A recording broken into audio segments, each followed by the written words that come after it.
1월 마지막 주 뉴스K 주간 브리핑입니다. 김무성 새누리당 대표가 저출산 대책으로 중국 동포와 조선족의 대거 수용을 주장했습니다. 김 대표는 어제 국회에서 열린 새누리당 저출산 대책특위 회의에서 독일은 터키 이민자를 받아 저출산 문제를 해결했다며 이와 같이 언급했는데요. 흑인 유학생에게 연탄과 똑같다고 했던 것과 마찬가지의 인종차별적 발언이어서 논란이 예상됩니다. 김 대표는 세 자녀 낳기 운동도 언급했습니다. 보육 대란의 근본적 해결책은 찾으려 하지 않은 채 여당 대표가 아이 낳기만을 강조하는 무책임한 발언을 내놓고 있습니다. 정부가 애국심을 기준으로 공무원을 선발 평가하겠다는 안을 내놨습니다. 당초 포함됐던 민주성과 도덕성 등은 삭제됐습니다. 인사혁신처는 국가공무원법 개정안에 공직가치 항목을 신설하면서 애국심과 민주성, 청렴성 등 9가지 가치를 담았습니다. 원안은 법제처 심사와 차관회의까지 통과했는데요. 국무회의에서 뒤집혀 애국심과 청렴성, 책임성만 남았습니다. 혁신처는 입법기술상 문제라고 해명합니다. 하지만 기준도 모호한 애국심을 가지고 공무원을 선발 평가하겠다는 것에 사상 검증 의도가 아니냐는 지적이 나옵니다. 돈을 받았다는 증거가 나오면 목숨까지 걸겠다던 이완구 전 국무총리가 1심에서 유죄 판결을 받았습니다.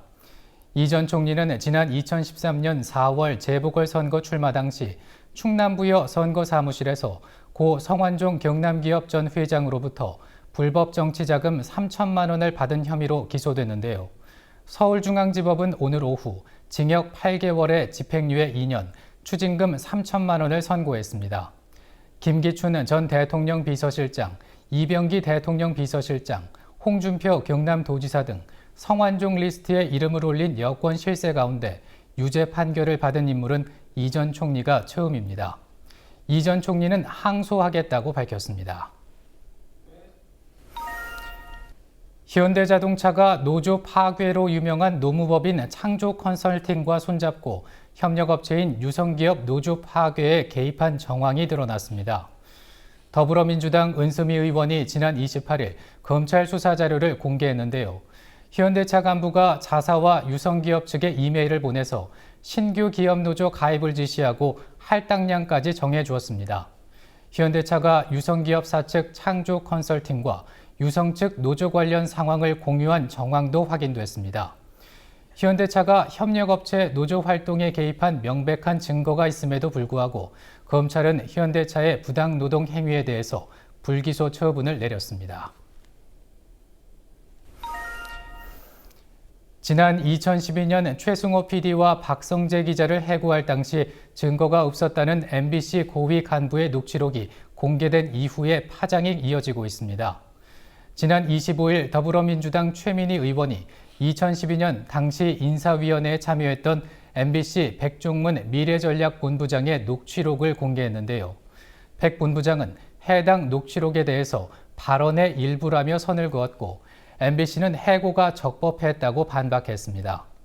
공영방송의 부당 해고 논란에 방송통신진흥위원회가 나서야 하는 게 아니냐는 목소리가 높아졌습니다.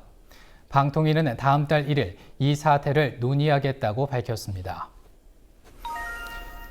투명하게 국정역사교과서를 집필하겠다던 약속을 정부가 또다시 뒤집었습니다. 지난해 말 공개하겠다던 편찬 기준을 집필진과 마찬가지로 아직 공개하지 않은 상태인데요. 지난 27일 교육부 이영 차관은 집필이 이미 시작됐다고 밝혔습니다. 편찬 기준을 공개할 수 없는 이유에 대해선 안정적인 집필 환경이 필요하기 때문이라고 말했습니다. 당초 편찬 기준은 지난해 말 마련될 예정이었지만 이달 중순에서야 확정됐고 공개 시기는 여전히 불투명합니다. 안철수 의원이 이희호 여사를 찾아가 비공개 면담을 녹취한 데 대해서 사과했습니다. 지난 4일 안철수 의원은 신년 인사차 이희호 여사를 예방했는데요. 면담 직후 안 의원 측은 이희호 여사의 지지 의사를 확인했다고 밝혔습니다. 지난 17일 월간중앙이 녹취록 일부를 공개하면서 안 의원 측 주장에 실체가 없다는 결론이 났습니다. 안 의원은 실무진이 녹음한 사실을 몰랐다며 사과했고 해당 실무진은 사직했습니다. 하지만 안 의원은 한 달여 동안 떠돈 부풀려진 대화 내용에 대해선 별도의 언급을 하지는 않았습니다. 지금까지 뉴스K 주간 브리핑이었습니다.